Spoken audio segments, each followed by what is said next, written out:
the lowest quality is TV speakers. As TVs get thinner, the speakers have less room to move, and sound quality is all about air movement. And a thin TV doesn't have any room for the cones themselves to move and produce adequate sound.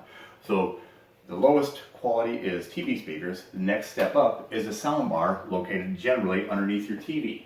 The sound bars come in two flavors. One is a sound bar, which is a little receiver and a bunch of tiny speakers all in one. The other is a speaker bar, where they have no electronics. They're just speakers that happen to be conveniently located underneath your TV set.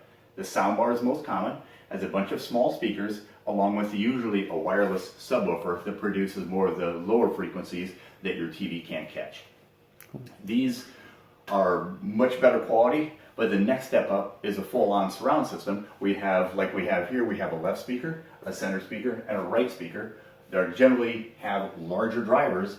I consider the minimum to be about a 5 or 5.5 inch main driver that soundbars don't have. That covers a lot of the action, the dialogue that you're hearing these days. It's difficult to understand because these can produce a lower sound in between the higher frequency of the tweeter and the very low speaker frequencies of a subwoofer.